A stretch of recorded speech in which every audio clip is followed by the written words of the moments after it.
I was kicked out of the education system. I was rejected from getting a student loan. I couldn't get a passport. I had my student loan taken away from me. I was born in Jamaica, so I arrived in the UK when I was 2 years old. I settled in quite easily. As a normal, British lad. When we came to London, the opportunities that we had here were a lot more than my parents had back in Ecuador. So the education for me and my brother is really, really important. So I applied for the Brit School and I was accepted. I was over the moon. I think it was one of the best moments of my life. It's something I worked so hard for. When I got my place at West London University, I felt like all the studying I had done for my A-levels was finally paying off. I was actually going to further my education, be the first one in my family to go to university and go on to be a child psychologist. It felt like I was finally going to become something. I received discretionary leave to remain when I was 14 years old. That's the first time I realised that I was different from all my friends and classmates, but I still didn't think of the true implications that could have for me later in life. During the enrolment process, you needed to have your passport or some sort of documentation from the Home Office or something to prove my status here, which I knew I didn't have. I took my birth certificate with me that day, and it was the only proof of my existence that I could show them. I didn't have a national insurance number, so I couldn't even complete the student finance form. I was told that I was no longer eligible for student finance. That would mean that I would have to pay all the tuition fees myself. And I knew that it was not going to be my time to go to university. For me, that was one of the biggest blows, and all of a sudden I'm being told no because of something I can't control. So I left, and that was that.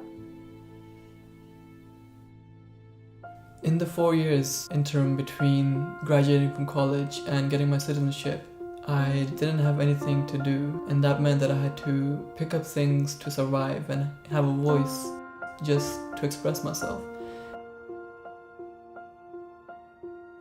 Photography became an avenue through which I kind of explored London. It kind of made me closer and more attached to London, seeing things that I feel like not many people had seen before.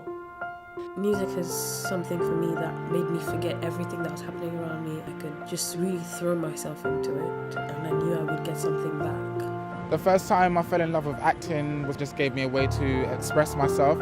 I felt like I had been through so much struggle, so many experiences that sort of built a depth in my character, and acting gave me a way to release that.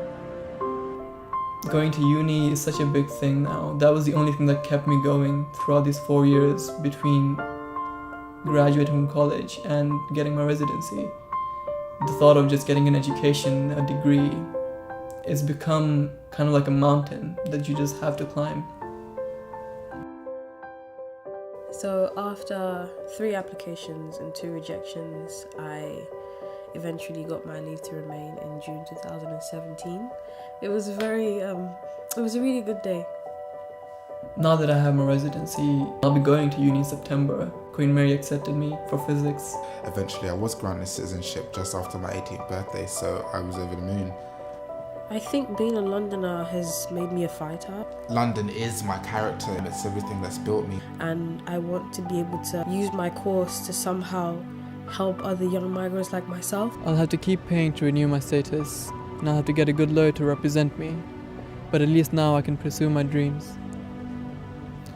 Thousands of young Londoners who are fully entitled to be here in our city lack the secure immigration status they need in order to secure employment or access other essential services such as affordable university tuition.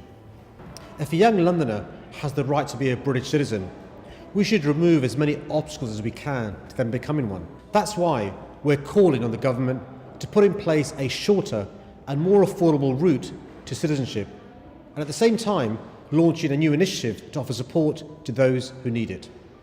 It's time for the government to stop denying young Londoners the opportunity to pursue their education and ambitions. They are London's dreamers, and they deserve better.